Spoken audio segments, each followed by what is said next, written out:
Mm-hmm. Do. Are we on? I don't know. I'm on. I see Live. It says phenomenon. live 15 seconds. Yes, we are live. Go ahead, Teresa. Okay, we're live and recording, I guess. Yep. So, 21 seconds. Yes, we are. folks. All right. Well, welcome aboard all you ground troops spinning around on the planet. Uh, I'm not sure why I've had trouble tonight, so we're a little late. And this is the best I could do. So sorry you're looking at my nostrils right now. I wanted to put our guest, Stephen Bassett, in the middle. We had him last week. So thank you for everybody in from last week. Now he is well, hopefully we'll just go wherever. I'm going to be learning this today. Janet Lessin from Hawaii, Maui, Hawaii. She's been my help co-host, producer, co-producer, and we've been broadcasting together for years. And I've never had this much trouble. But Janet, tell us what's going on with the weather right there. Well, I Well, got you. just to let you know, everybody, I'm on my phone. I have no lights. I have no way to light my face or light anything. And as the day progresses, it's just going to get dark over here, but that's okay. We have trees down, power out on 3 or 4 islands. So we're really getting hit with it. It's not like a hurricane. It's just high and heavy rains. So we're dealing with that. But besides that, we're alive and well and happy and glad to be on the show today. So thank you, everybody, for tuning in. Janet and I have been doing this quite a long time, and now she just fell off all by herself. Now there she comes again. So we're going to try to do our best. Janet here dropped off again.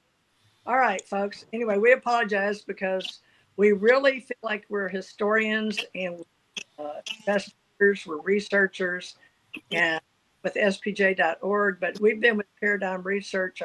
Really, we always just thought we were with Steve.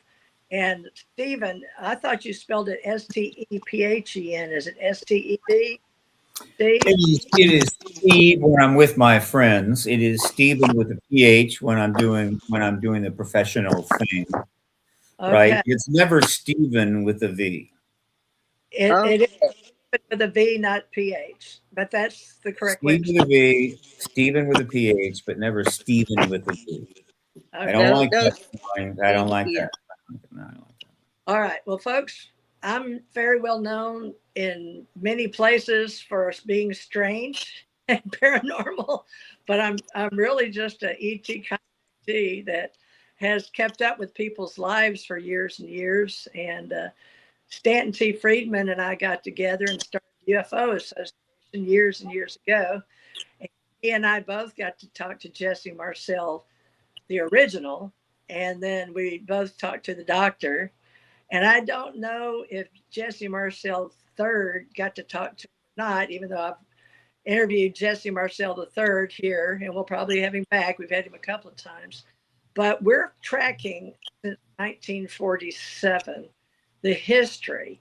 And it's very interesting that Janet and I are both contactee, experiencers, hybrids, whatever you want to call it, because AI is telling me I have to use certain words not to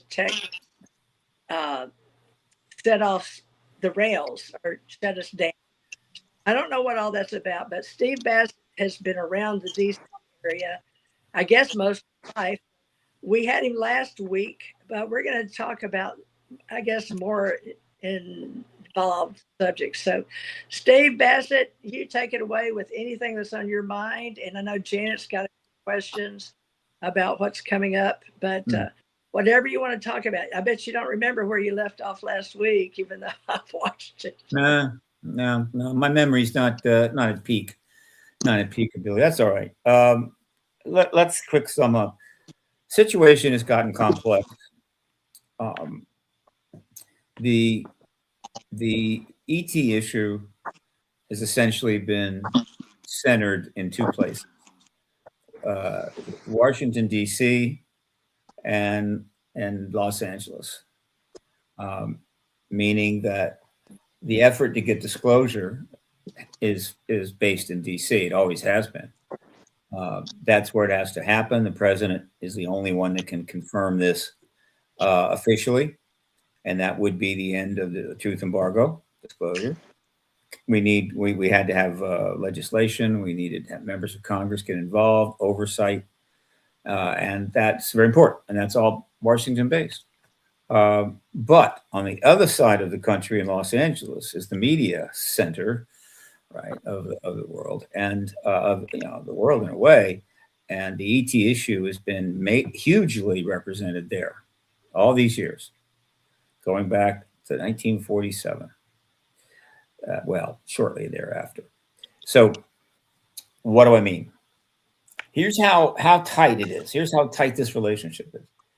So Roswell happens just shortly after the nuclear bombs are dropped in Japan, and everybody's aware that we have these bombs. We've used them. It's a big deal.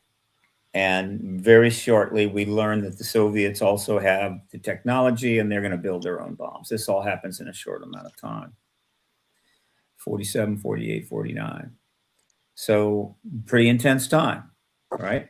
The ET thing is shuffled off to the side. The government's able to kind of put that aside, even though a lot of articles, thousands of articles were written in the papers around the country about it, but then they all kind of faded away. No internet. And then just 4 years after Roswell, probably was in the making, early 51, might even been late 50. A movie hits. It's a good movie. It's called The Day the Earth Stood Still. And it's an interesting film. It's got a very famous lead. I think his name is what's his name? I can't remember. Michael Rennie. Yeah, Michael Rennie is the lead. And then he comes with a robot called Gort. All right. And it's a basic film, but for its time, it wasn't bad. I watched it probably by 53 or 4. Maybe I didn't see it until it was on TV. It's possible, in which case I didn't actually see it until I was about maybe 10 years old. In any event, the movie is about an ET that comes to Earth and to point out that we're just not heading in the right direction. Right? We're not heading in the right direction. Clearly referring to the fact that we built the atomic weapons, we've used them, that very bad things can come from that. And it was just so pressing that so shortly after the events at Roswell, the filmmakers were pressing enough to come out with this thing about how an alien from somewhere else was going to come and warn us that, boy, you don't want to go there. And they had a little bit of a confrontation. The message was made, and he flies away. 51. That's soon. Right. So at that point, this connection has already been established in the film industry since 51. Hollywood, and quite a few other film centers, not just Hollywood, but certainly over in the UK, they've made many, some in India, have generated perhaps 1,000 sci-fi movies that hit the screens, of which 600 of them had ETs in them of one kind or another, right? 600 films about ETs. These films, interestingly enough, over the years, always had a pretty good audience.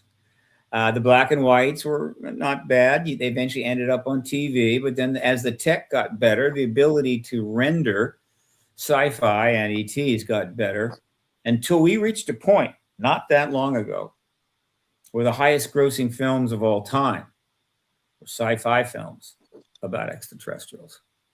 So what happened in all those years is, and these films, of course, are seen all over the world. American films are seen all over the world. Have huge international audiences.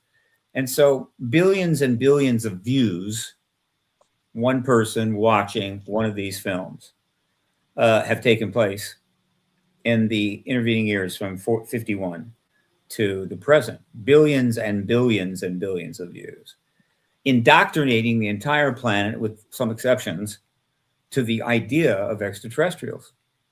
They may look different in different films. They conduct themselves in different ways. but nevertheless, they're not human, and they're almost always from outer space, from the stars. So the film industry had a mass role in indoctrinating or informing the world of this concept, thousands of times more significant than government.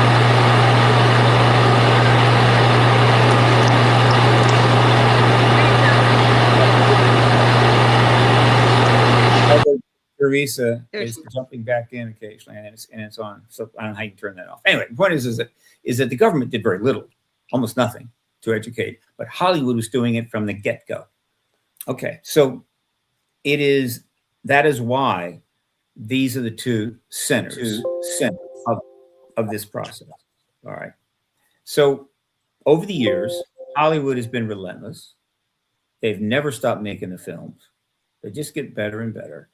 But the work in Washington, the work to try to engage the politics of it, has had a very up and down, ragged process, because the filmmakers and the producers and directors make the calls in Hollywood, but in Washington, D.C., the calls are made by the Department of Defense and members of cabinet, members of intelligence agencies, and so forth. And of course, they're opposed to us knowing the truth about this. So it was a much more complicated, difficult problem in the DC side. But we made progress off and on. Recently, we made a great deal of progress starting in late 17.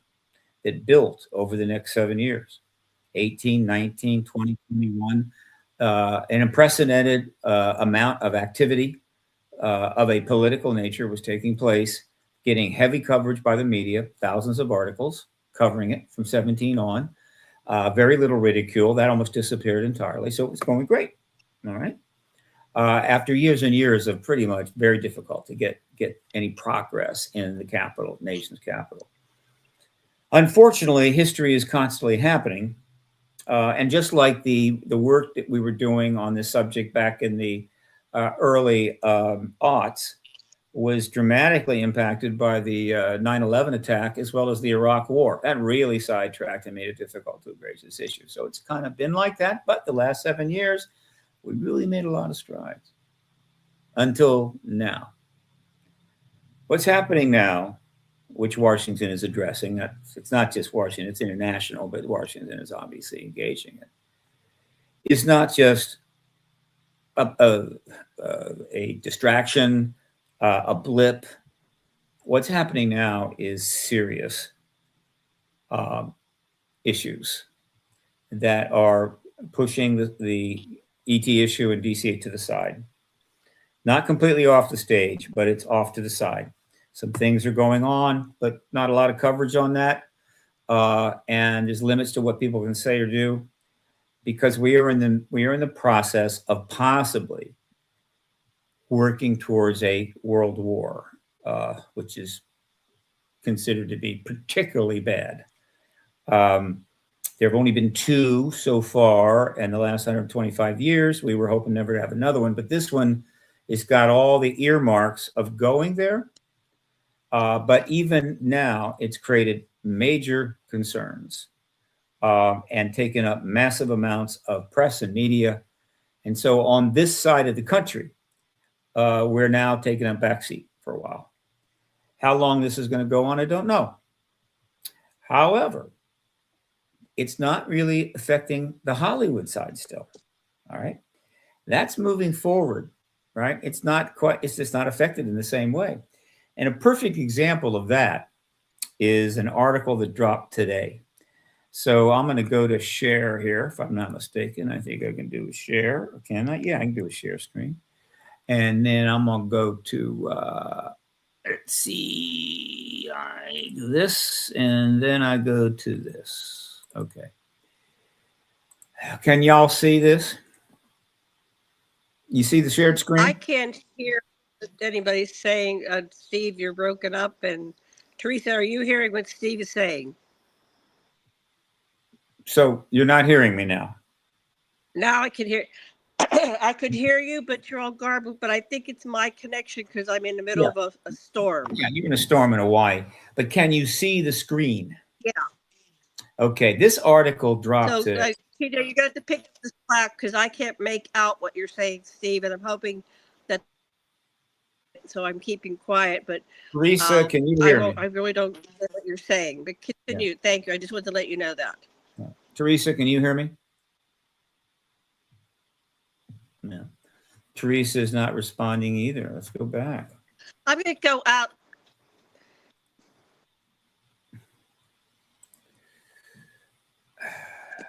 Teresa, can you hear me? Yes. I'll tell you what.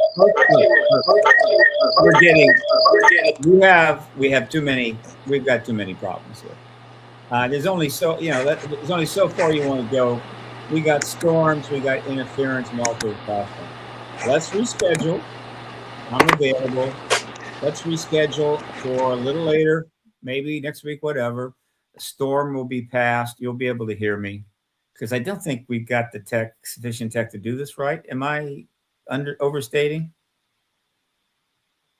All it is garbled on my end. I'm going to go out and back in again, see if I can get a better connection. I'll be back. All right, go ahead. Continue without me. I'll be back. All right, Teresa, how's the connection between you and I? Now I can't hear you. No.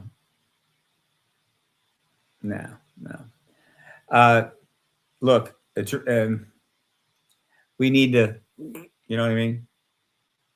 And then do it another time. Reschedule. Where's the chat? Where's the chat? Give me a chat. What the hell is this? No, it's not.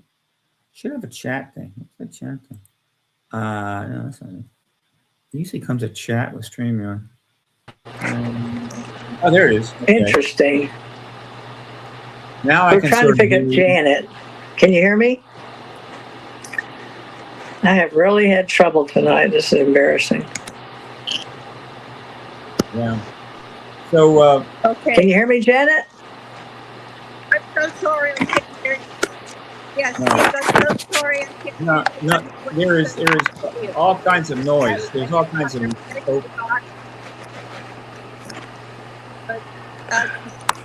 Can you both hear me? Here, so. Can you both hear me? Can you both hear me? I don't think either of you can hear me.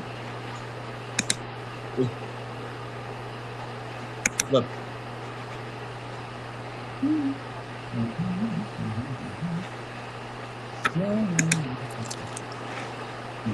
Chat. Okay. No, it's a YouTube show.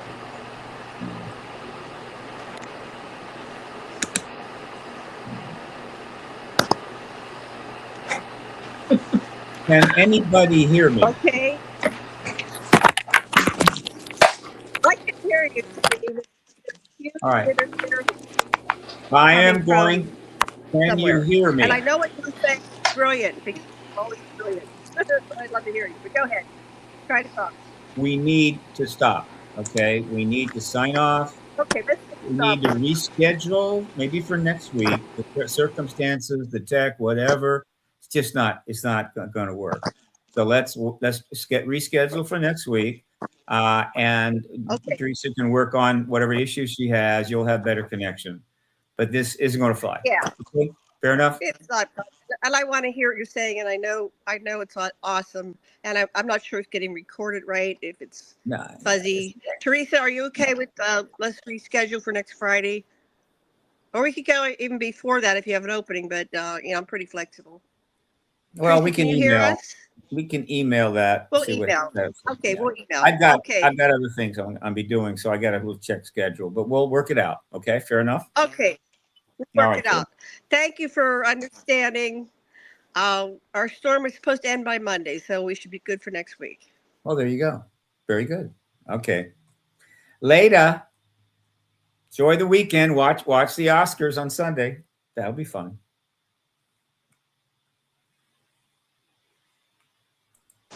I'm going to sign off now. I can't hear anything anyway. Bye. Bye.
I saw a UFO once. Yes, I did. Yeah. I was in the mountains of Santa Barbara, near Vanderbilt Air Force Base, and it was a beautiful night, warm night. I was laying out on my chase lounge, looking up at the stars, and I saw the stars blink out and come back on. They'd go off, and come back, and then the stars down the stream would go off and come back on. So I kind of woke up. What's going on here? It was like 2 a.m, and it was round because I could see its image against the starry background.